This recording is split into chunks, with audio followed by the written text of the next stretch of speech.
Bihar news में स्वागत है आपका दोस्तों। मैं हूं फिरदौस गनी और आप देख रहे हैं केडीवी लाइव। दोस्तों आज हो चुका है 20 फरवरी 2025। तो आज की पूरे बिहार की टॉप न्यूज लेकर आए हैं आपके लिए। वीडियो शुरू करने से पहले आपसे एक रिक्वेस्ट है कि अगर आप पहली बार इस चैनल पर आए हैं तो चैनल को सब्सक्राइब करके बेल आइकन को प्रेस कर दीजिए और साथ ही वीडियो को लाइक कर दीजिए, अपने दोस्तों के साथ शेयर भी कीजिए। तो चलिए चलते हैं आज की खबरों की ओर। दोस्तों आज बिहार न्यूज़ की शुरुआत सबसे पहले करेंगे कि बिहार के पूर्व उप मुख्यमंत्री तेजस्वी यादव ने नीतीश कुमार की तुलना कबाड़े की गाड़ी से कर दी है। उन्होंने उदाहरण देते हुए समझाया है कि जब कोई गाड़ी 15 साल की हो जाती है तो फिर सरकार उसे चलाने की अनुमति नहीं देती है। वह गाड़ी पुरानी हो जाती है और प्रदूषण फैलाती है, उसे बार बार सर्विसिंग की ज़रूरत पड़ती है, फिर भी ठीक नहीं होती है। जब सरकार 15 साल बाद गाड़ी चलाने को अनुमति नहीं देती है तो फिर नीतीश सरकार को तो 20 साल हो गए। अब ये सरकार किसी काम की नहीं है। मुख्यमंत्री केवल चेहरा है, उन्हें इस बार बिहार की जनता बदल देगी। उन्होंने कहा कि तेजस्वी की उम्र कच्ची हो सकती है लेकिन जुबान कच्ची नहीं हो सकती। दोस्तों जमुई में हिंदू मुस्लिम के बीच चले विवाद को लेकर के बिहार सरकार के मंत्री सुमित कुमार ने बड़ा बयान दिया है। सुमित कुमार ने कहा कि ये लोग जो यहाँ पर हनुमान चालीसा पाठ करने के लिए आए थे, ये लोग नफरती लोग हैं। जहाँ ये कोई समय है हनुमान चालीसा पाठ करने की? हनुमान भक्त मैं भी हूँ और मेरे से बड़ा ये लोग हनुमान भक्त नहीं है, लेकिन ये लोग सिर्फ दंगा करवाने के लिए यहाँ पर आए थे। ये लोग वहाँ क्या करने आए थे? किताब खोल करके नौटंकी करने के लिए ये लोग आए थे यहाँ पर। जी हाँ, यानी कि जो खुशबू पांडे हैं, इन पर बिहार सरकार के मंत्री सुमित सिंह ने जम करके प्रहार किया है। जहाँ जमुई में पत्थरबाजी पर सुमित सिंह ने पूछा कि पूजा पाठ करने का लाइसेंस लिया था। सुमित सिंह ने पूछा कि आप वहाँ पर क्यों गए थे, आप वहां पर क्या करने गए थे, और अगर आप वहां पर गए थे तो फिर क्या आपने प्रशासन को इसकी सूचना दी थी क्या? आपको बता दें कि जमुई के बलियाडी गांव में 16 फरवरी 2025 को हनुमान चालीसा पाठ करके लौट रहे लोगों पर मस्जिद के पास हमला हुआ था। मुस्लिम भीड़ की पत्थरबाजी के बाद प्रशासन को इंटरनेट बंद करना पड़ा था। अब इस घटना पर बिहार की नीतीश कुमार सरकार के मंत्री सुमित सिंह का ये बड़ा बयान सामने आया है। जब उन्होंने पूछा कि हनुमान चालीसा पाठ करने के लिए कोई अनुमति नहीं ली गई थी, जब क्यों नहीं ली थी? साथ ही ये भी पूछा कि हिंदू वहां पर क्या करने गए थे? जब सुमित कुमार सिंह ने कहा कि यहाँ पर कुछ उन्मादी लोग माहौल बिगाड़ रहे थे। फर्जी तरीके से कहीं जाकर के उल्टा पुल्टा काम करना, जब इसका कोई औचित्य नहीं है। जब असम में कोई भी काम करेंगे तो फिर उसका परिणाम बुरा ही होता है। दोस्तों बीपीएससी परीक्षा रद्द कराने के लिए सड़क पर उतरे पटना के चर्चित खान सर पर बीपीएससी ने सोशल मीडिया के जरिए तीखा हमला बोला है। जब बीपीएससी ने एक वीडियो शेयर करके कहा है कि खान सर ने ओछेपन अभद्रता की सभी सीमाएं पार कर दी है। बीपीएससी ने ऐसे शिक्षक से सावधान रहने की सलाह छात्रों को दी है। दरअसल बीपीएससी परीक्षा रद्द कराने के लिए एक बार फिर से पटना की सड़कों पर बड़ी संख्या में अभ्यर्थी उतर गए हैं और लगातार प्रदर्शन कर रहे हैं। अभ्यर्थियों के समर्थन में एक बार फिर से पटना के चर्चित शिक्षक खान सर भी सड़क पर उतर गए हैं और दावा कर रहे हैं कि उनके पास ऐसा सबूत है कि पटना हाईकोर्ट को इस परीक्षा को रद्द करना ही पड़ेगा।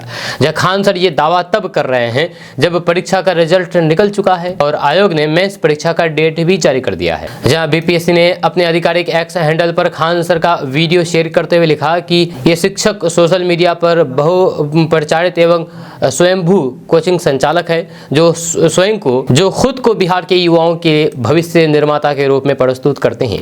इनकी भाषा का स्तर देखिए, इन्होंने औछेपन, अशिष्टता एवं अभद्रता की सभी सीमाएं पार कर दी है। ऐसे गुरु बिहार के युवाओं के भविष्य का मार्गदर्शन करेंगे। बीपीएससी ने आगे लिखा कि जिस आयोग द्वारा अनुशासनिक पदाधिकारी कर्मचारी बिहार की प्रशासनिक व्यवस्था में अहम योगदान दे रहे हैं, उसी संस्था के विरुद्ध अपशब्दों का प्रयोग करने का उद्देश्य न केवल आयोग जैसी संवैधानिक संस्था की छवि को धूमिल करना है, बल्कि आयोग के मेहनती एवं कर्मठ कर्मियों का मनोबल गिराना भी है।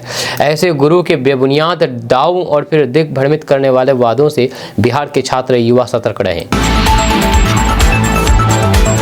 दोस्तों मध्य प्रदेश के आईएएस अधिकारी नियाज खान एक बार फिर से अपने सोशल मीडिया पोस्ट को लेकर के चर्चा में हैं। इस बार नियाज खान ने धर्म से जुड़े हुए मामले को लेकर के टिप्पणी की है और कहा है कि भारत में सभी लोग हिंदू थे। इस्लाम धर्म अरब देशों से आया है, भारत में रहने वाला सभी लोग हिंदू हैं। यह कहना है IAS नियाज खान का। IAS अफसर नियाज खान ने सोशल मीडिया प्लेटफॉर्म एक्स पर एक पोस्ट किया और लिखा कि इस्लाम तो अरब का धर्म है, यहाँ तो सभी हिंदू है। हिंदू से लोग मुस्लिम बनाए गए थे, इसलिए भले ही धर्म अलग अलग हो, लहू तो एक ही है। साथ ही साथ IAS नियाज खान ने लिखा कि सभी एक संस्कृति का हिस्सा रहे हैं। अगर जो मुस्लिम अरब के लोगों को आदर्श मानते हैं वे पूर्ण विचार करें या सर्वप्रथम हिंदुओं को अपना भाई माने। अपने पोस्ट को लेकर के सफाई देते हुए नियाज खान ने कहा कि मैंने जो भी बातें कही है वह वैज्ञानिक आधार पर कही है। भारत में रहने वाले सभी लोग हिंदू हैं, चाहे तो इस बात को साबित करने के लिए जींस की जांच करा लीजिए। उन्होंने कहा कि मुझे फतों से डर नहीं लगता, जिसे समझ नहीं है वह पढ़ाई लिखाई करें। दोस्तों, केंद्रीय मंत्री और हिंदुस्तानी अवाम मोर्चा के सुप्रीमो जीतन राम मांझी ने प्रयागराज पहुंच करके महाकुंभ में आस्था की डुबकी लगाई है। उन्होंने अपने कुंभ स्नान की फोटो सोशल मीडिया पर पोस्ट करके आरजेडी के अध्यक्ष लालू प्रसाद यादव और फिर पश्चिम बंगाल की मुख्यमंत्री ममता बनर्जी पर निशाना साधा है, तंज कसा है। आपको ये भी बता दूं कि जीतन राम मांझी पहले रामायण को काल्पनिक बता करके भगवान राम के अस्तित्व पर सवाल उठा चुके हैं। उनके उस बयान पर खूब विवाद हुआ था, लेकिन केंद्रीय मंत्री जीतन राम मांझी ने अब हिंदुत्व का पाठ पढ़ा रहे हैं। जीतन राम मांझी ने सोशल मीडिया पर महाकुंभ स्नान की फोटो शेयर किए। इसमें उन्होंने लिखा कि लीजिए भाई, हमने भी कुंभ स्नान कर लिया है। अब यदि किसी को पेट में दर्द हो रहा होगा तो फिर हम उनका कुछ नहीं कर सकते। जब वैसे लालू यादव और ममता दीदी को कुछ ज्यादा ही समस्या होगी।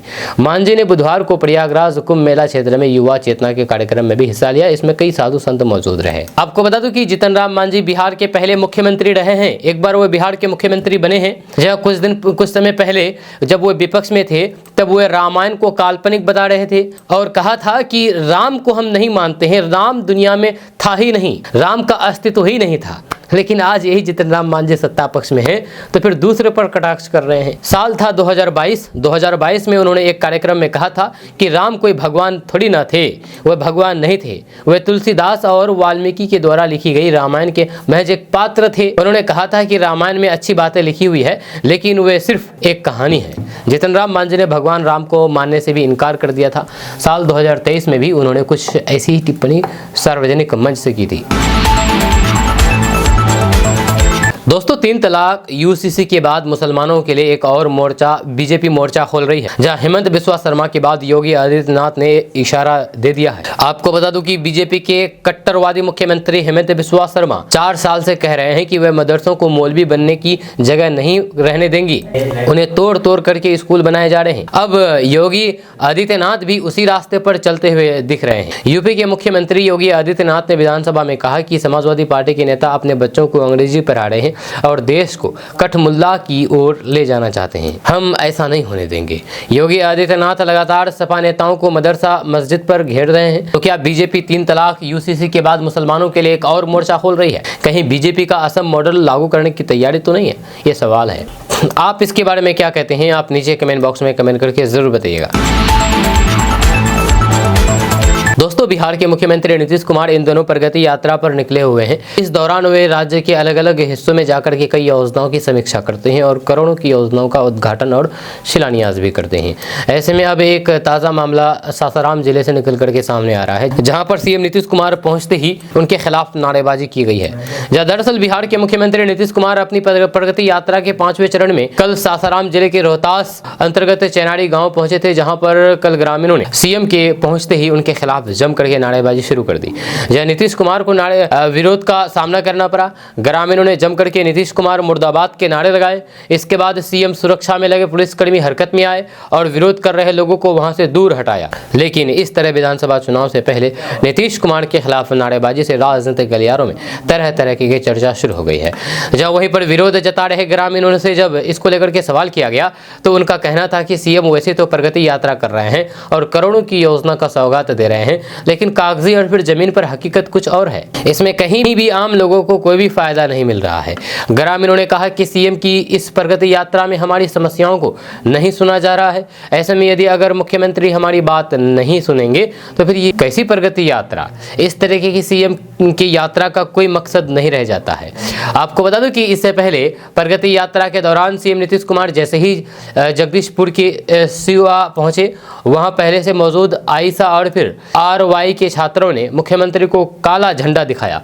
छात्र अपनी 13 सूत्रीय मांगों का ज्ञापन मुख्यमंत्री को देना चाहते थे, लेकिन उन्हें सीएम नीतीश कुमार से मिलने का समय नहीं दिया गया। दोस्तों, रेखा गुप्ता दिल्ली की नई सीएम होंगी। जब विधायक दल की बैठक में उसके नाम पर मोहर लगी है। आपको बता दूं कि रेखा गुप्ता दिल्ली की शालीमार बाग विधानसभा क्षेत्र से विधायक चुनी गई है, जब वह पहली बार विधायक बनी चुनी गई है। उनका जन्म 19 जुलाई 1974 को हरियाणा की जुलाना में हुआ था। रेखा ने दिल्ली विश्वविद्यालय से कॉमर्स में ग्रेजुएशन किया है, बाद में मैनेजमेंट एंड आर्ट्स में मास्टर्स किया है। रेखा गुप्ता ने राजनीतिक कैरियर की शुरुआत 1993 में अखिल भारतीय विद्यार्थी परिषद से की है। 1996 से 1997 में दिल्ली विश्वविद्यालय छात्रा संघ की अध्यक्ष बनी। 2007 और 2012 में उत्तरी पीतमपुर से निगम पार्षद के रूप में चुनी गई। इसके बाद 2022 में दिल्ली नगर निगम के मेयर पद के लिए बीजेपी की उम्मीदवार के रूप में नामित की गई। जब दिल्ली विधानसभा चुनाव 2025 में शालीमार बाग से विधायक चुनी गई, उन्होंने आम आदमी पार्टी की उम्मीदवार को 29,595 मतों से हराया। रेखा गुप्ता ने अपनी जीत का श्रेय प्रधानमंत्री नरेंद्र मोदी की नेतृत्व क्षमता को दिया था। उन्होंने कहा कि दिल्ली के लोग विकास की उम्मीद करते हैं। दोस्तों, बिहार में 70वीं बीपीएससी परीक्षा को लेकर के लगातार विवाद जारी है। अभ्यर्थी एक बार फिर से पटना की सड़कों पर विरोध प्रदर्शन पर उतर आए हैं। जब छात्रों के साथ मशहूर शिक्षक खान सर गुरूर रहमान भी विरोध प्रदर्शन कर रहे हैं। इस मामले पर अब बिहार बीजेपी के प्रवक्ता नीरज कुमार ने कोचिंग शिक्षक खान सर पर तीखा हमला बोला है। उन्होंने सोशल मीडिया प्लेटफॉर्म एक्स पर पोस्ट करते हुए खान सर पर छात्रों की भावनाओं से खेलने और राजनीतिक महत्वाकांक्षाओं को पूरा करने का आरोप लगाया है। नीरज कुमार ने लिखा है कि ये मोहम्मद खान जो अपने आप को खान सर बताते हैं, जरा इनकी चालाकी को समझिए। जनाब, दिल्ली में 70वीं बीपीएससी मेंस की तैयारी के लिए धड़ाधड़ एडमिशन ले रहे हैं, जब पैसे कमा रहे हैं और फिर बिहार में तमाशा कर रहे हैं कि दोबारा परीक्षा होकर रहेगा। ये सिर्फ और सिर्फ छात्रों की भावनाओं से खिलवाड़ करके अपनी राजनीतिक महत्वाकांक्षाओं को साधना चाहते हैं, जहां छात्रों के भविष्य से खिलवाड़ कर रहे हैं ये आदमी। भाजपा प्रवक्ता ने आरोप लगाया है कि खान सर छात्रों को गुमराह करके उनके भविष्य से खिलवाड़ कर रहे हैं। उन्होंने दावा किया है कि उनके साथ एक टीवी डिबेट के दौरान गुरूर रहमान ने भी माना था कि खान सर गलत कर रहे हैं। दोस्तों, आजकल डिजिटल तरीके से धोखाधड़ी के कई मामले सामने आ रहे हैं, जब सरकार इसको लेकर के तरह तरह की चेतावनी जारी कर रही है। लेकिन इस बीच बिहार के मुजफ्फरपुर में ऑफलाइन स्कैम का मामला सामने आया है। दरअसल आजकल बाजार में एक ऐसा फ्रॉड चल रहा है जिसमें ना तो आपकी OTP मांगा जाता है आपसे और ना ही आपको सामान खरीदने के लिए प्रलोभन दिया जाता है। अब नए तरीके से इस कदर आपकी जेब ढीली हो रही है कि आप अपनी खुशी से अपने जेब का पैसा सामने वाले को दे देते हैं और आपको पता भी नहीं चलता है। दरअसल अब स्कैमरों का अपना रेस्टोरेंट और कपड़ा जूतों की दुकान होती है। इन दुकानों पर 2 तरह के मेनू कार्ड या फिर प्राइस लिस्ट होते हैं। इनके गिरोह में दर्जनों लड़कियां रहती हैं जो शहर के नज़दीक दूसरे शहरों के लड़कों से मेल जोल बनाती है। जब इनकी बातचीत शुरू हो जाती है तब ये लड़कियां अपने टारगेट को उस शहर में बुलाती है जहां उनका रेस्टोरेंट या फिर दुकान फिक्स रहता है। ऐसे दुकानदार लड़कियों को ग्राहक के रूप में पहचानते हैं और जब लड़के उस लड़की के साथ चिन्हित दुकान पर जाते हैं तो उनके सामने बढ़ी हुई कीमत का प्राइस लिस्ट बताया जाता है। तब लड़के इन बातों से अनजान लड़कियों के सामने अपनी छवि खराब नहीं करना चाहते और बढ़ी हुई कीमत पर पे कर देते हैं। अगर आपको अभी तक समझ में नहीं आया तो मान ले कि अगर आपने 2000 का खाना खाया और 5000 का कपड़ा खरीदा, इस खाने और कपड़े की कुल कीमत वास्तव में 3000 भी नहीं रहती है, लेकिन आपसे 5 और 2 7,000 रुपये ले लिया जाता है। जब लड़के लड़की से अलग अपने घर चले जाते हैं तब उस लड़की का हिस्सा उसे दे दिया जाता है। फिर खरीदा गया सामान दोबारा से दुकान में सजा दिया जाता है। यानी कि एक तो रेट ज़्यादा करके सामान दिया जाता है और जो सामान लड़की लेती है वह सामान फिर से वापस उसी दुकान में आ जाता है। यानी कि पूरे के पूरे 7,000 इस तरह से ठगी की जाती है। एक आपको उदाहरण दिए हैं, इस तरह से बहुत ज़्यादा ठगी की जाती है। जब नए तरीके के इस फ्रॉड में कम उम्र के कॉलेज जाने वाले लड़के और कुछ फ्लर्ट टीवी आसानी से शिकार बनते जा रहे हैं। यानी कि जो लफुआ टाइप के जो लड़के होते हैं जो प्यार मोहब्बत में ज़्यादा विश्वास करते हैं और लड़की के लिए कुछ भी कर देना चाहते हैं। यानी कि कोई लड़की किसी लड़के को अपना बॉयफ्रेंड बनाती है या इस ठगी को करने के लिए, और बॉयफ्रेंड से डिमांड करती है कि मुझे ये चाहिए वो चाहिए। उसके बाद बॉयफ्रेंड को साथ में उस पर्टिकुलर दुकान में ले गए जाते हैं जहाँ से उसकी सेटिंग रहती है, और उस दुकान से इस तरीके की ठगी की जाती है। प्रेम प्रसंग में पड़े हुए हैं तो आप संभल कर, नहीं तो फिर आपकी भी जेब ढीली हो सकती है।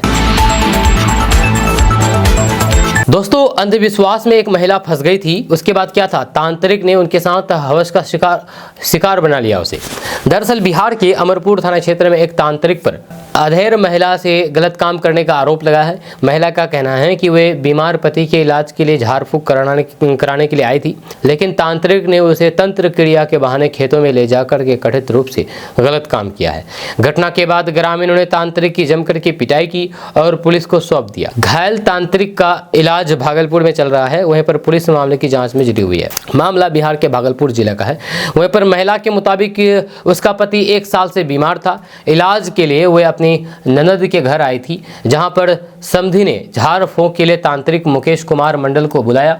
सोमवार रात करीब 11 बजे तांत्रिक महिला और फिर उसके समधिन को लेकर के खेतों में पहुंचा, जहां उसने समधिन को एक घेरे में बैठने का निर्देश दिया और डराया कि अगर वह बाहर निकली तो फिर भूत प्रेत पकड़ लेंगे। उसके बाद तांत्रिक महिला को अपने साथ ले गया, जहां कुछ देर बाद महिला बदहवास हालात में लौटी और उसने बताया कि तांत्रिक ने उसके साथ गलत काम किया है।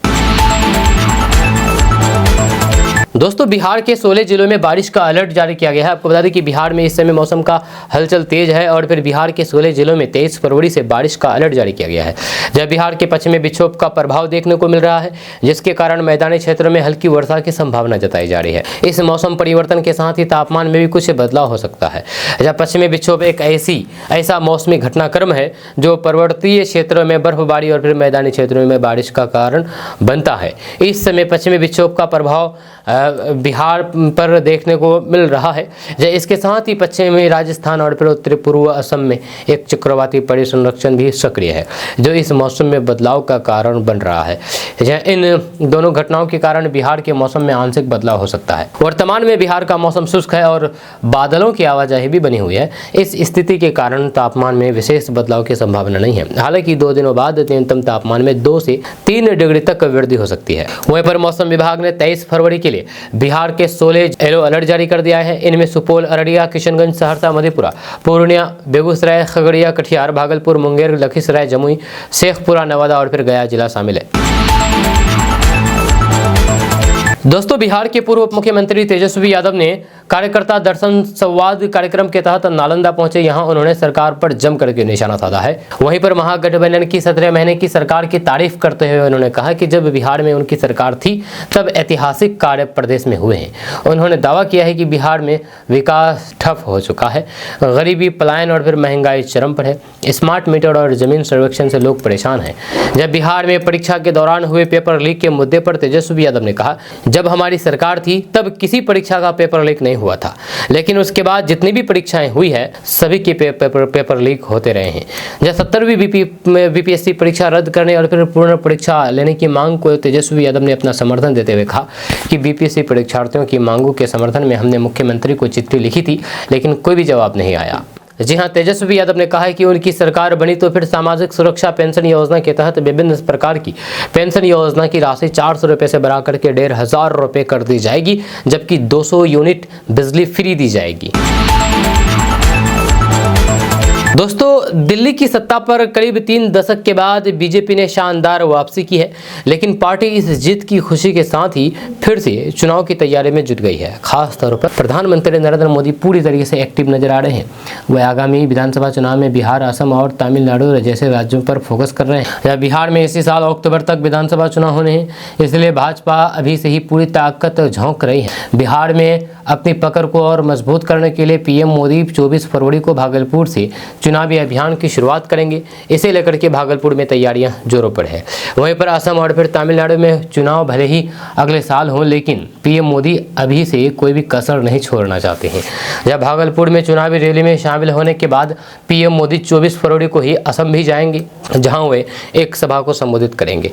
इसके बाद 28 फरवरी को तमिलनाडु का दौरा करेंगे, जहां वे रामेश्वर में पंबन पुल का उद्घाटन करेंगे, जो द्वीप शहर रामेश्वर को तमिलनाडु से जोड़ेगा। आपको बता दूं कि पीएम मोदी का जो भागलपुर में सभा होने वाला है, यहाँ पर पीएम मोदी और नीतीश कुमार एक साथ मंच शेयर करेंगे।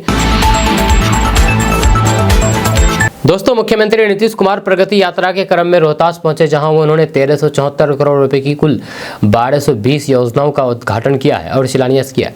जी हां, आपको बता दूं कि इसमें 1110 करोड़ रुपए की 971 परियोजनाओं का शिलान्यास और 268 करोड़ रुपए की 249 योजनाओं का उद्घाटन किया है। इस दौरान सीएम नीतीश कुमार ने चेनानी प्रखंड में 4973 लाख रुपए की लागत से कर्मचक इको टूरिज्म एंड एडवेंचर। जब बात बिहार की हो तो नाम सिर्फ नीतीश का हो। जेडीयू ने इस स्लोगन के जरिए दिखाने और फिर जताने की कोशिश की है कि टाइगर अभी जिंदा है, यानी कि नीतीश कुमार का वजूद अभी भी बिहार में खत्म नहीं हुआ है। जेडीयू ने इस स्लोगन के जरिए उन लोगों के मुंह पर करारा तमाचा मारा है जो बोलते हैं कि नीतीश कुमार स्वस्थ नहीं है, Nitish Kumar rubber stamp CM बन गए हैं। दूसरी तरफ बीजेपी भी बोल चुकी है कि नीतीश कुमार के नेतृत्व में ही बिहार विधानसभा चुनाव 2025 लड़ा जाएगा। लेकिन जेडीयू में नेताओं का एक तबका ऐसा भी है जिसने अब नीतीश कुमार के बेटे निशांत कुमार को पार्टी में लाने के लिए फील्डिंग शुरू कर दी है। इन नेताओं ने निशांत कुमार की पॉलिटिक्स में एंट्री के लिए प्लान ए, बी और सी तैयार किया। बीते कुछ महीने से नीतीश कुमार को लेकर के और रही तमाम तरह की खबरों के बीच जेडीयू का एक तबके ने नीतीश कुमार की विरासत को लेकर के प्लान बनाना शुरू कर दिया है।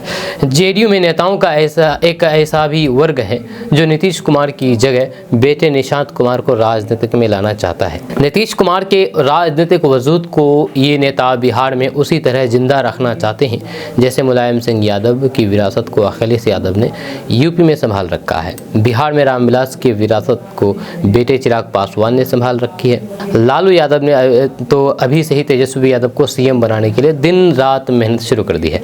ऐसे में बड़ा सवाल यह है कि क्या राजनीति में नीतीश कुमार की जगह उनके बेटे निशांत कुमार आएंगे? क्या जेडीयू और बीजेपी नेताओं ने निशांत कुमार को लेकर के कोई प्लान तैयार किया है? आपको बता दूं कि निशांत कुमार पहले सार्वजनिक समारोह में बहुत कम नजर आते थे, लेकिन हाल के दिनों में वे सार्वजनिक समारोह और फिर पारिवारिक आयोजनों में पिता के साथ नजर आने लगे हैं। अभी 2 दिन पहले ही वे पिता के साथ हरियाणा में एक शादी समारोह में शिरकत करने गए थे। जहाँ कुछ महीने पहले भी हरियाणा में एक शादी समारोह में वे अपने पिता के से पहले पहुंच गए थे। इसके साथ ही हाल ही में उन्होंने एक बयान दिया था जिसमें उन्होंने कहा था कि मेरे पिता ने अच्छा काम किया है, जनता को उनको वोट देना चाहिए। वहीं पर एनडीए भले ही बोल रही है कि बिहार चुनाव 2025 नीतीश कुमार के नेतृत्व में ही लड़ाया जाएगा, लेकिन नीतीश कुमार सीएम बनेंगे इसको लेकर के अभी तक किसी ने कोई भी बयान नहीं दिया है। एनडीए नेताओं को भी लग रहा है कि नीतीश कुमार का स्वास्थ्य अब उनका साथ नहीं दे रहा है।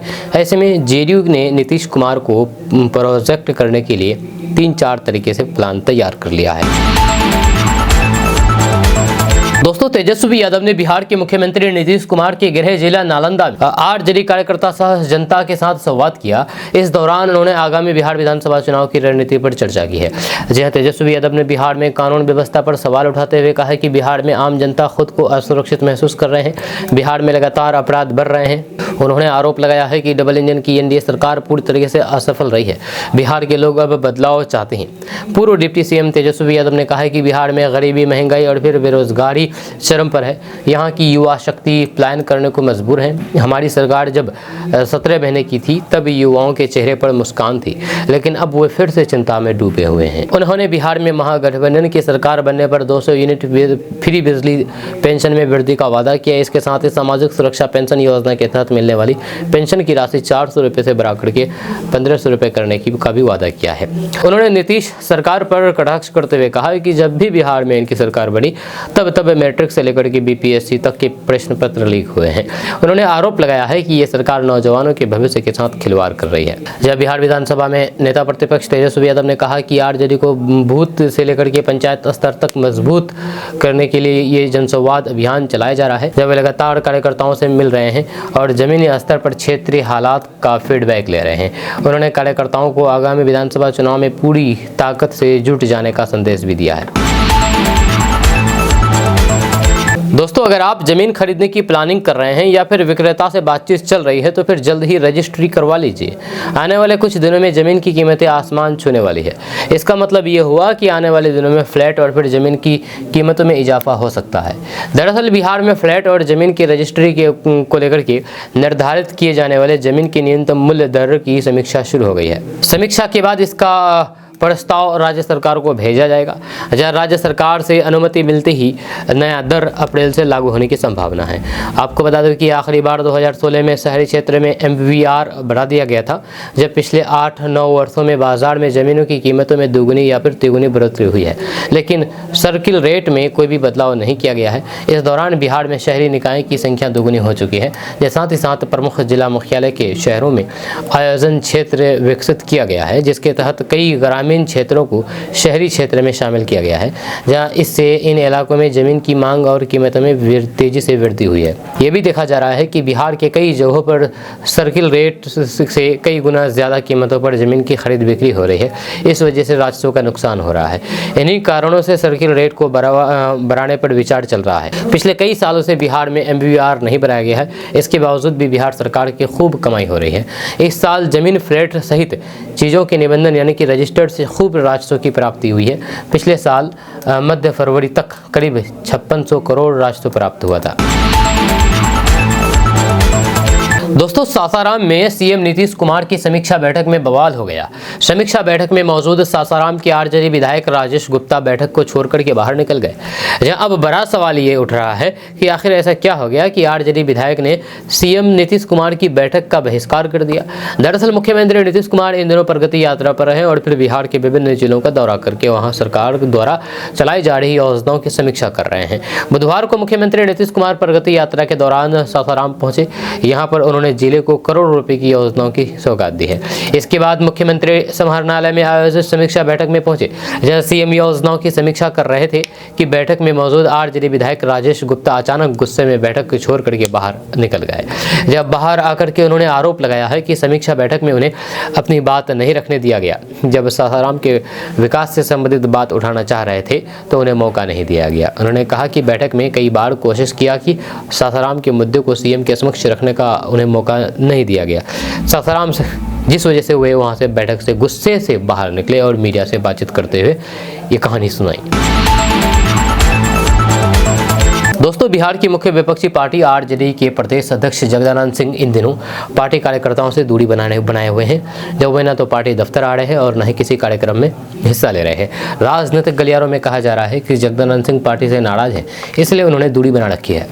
लेकिन इन सब बातों को उनके बेटे और बक्सर से सांसद सुधाकर सिंह ने अफवाह बताया है।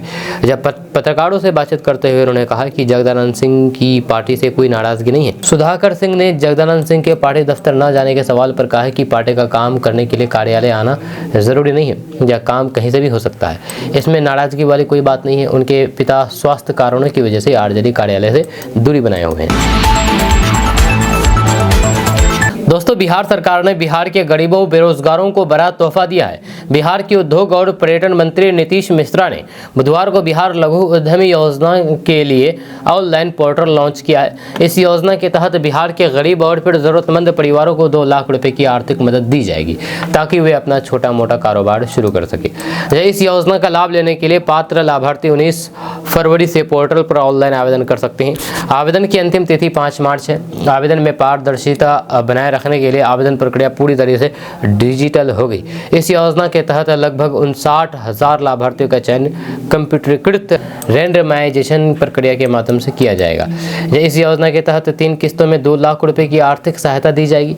पहली किस्त में 50,000 रुपये, दूसरी किस्त में 1 लाख रुपये और फिर तीसरी किस्त में फिर से 50,000 रुपये दिए जाएंगे। इस योजना के तहत 18 से 50 साल की आयु के लोग आवेदन करके लाभ उठा सकते हैं। इस योजना का लाभ उठाने के लिए आवेदक बिहार का स्थायी निवासी होना तो चाहिए, साथ ही साथ बेरोजगार और फिर गरीब परिवार से भी होना चाहिए। आवेदन करने के लिए इच्छुक और फिर योग्य उम्मीदवार उद्योग विभाग द्वारा बनाए गए सरकारी पोर्टल udyami.bihar.gov.in पर जाकर के ऑनलाइन फॉर्म भर सकते हैं। अब सवाल है कि आखिर कौन से दस्तावेज लगेंगे। तो आपको बता दूं कि जन्म तिथि, अंकित मैट्रिक का सर्टिफिकेट, जन्म प्रमाण पत्र, पैन कार्ड, आधार कार्ड, आवासीय प्रमाण पत्र, जाति प्रमाण पत्र, आय प्रमाण पत्र, बैंक स्टेटमेंट, उसके बाद cancel cheque, bank passbook, passbook, photo जो कि हस्ताक्षर के साथ होना चाहिए। उसके बाद 2023-24 में ये सारे डॉक्यूमेंट्स देना होगा।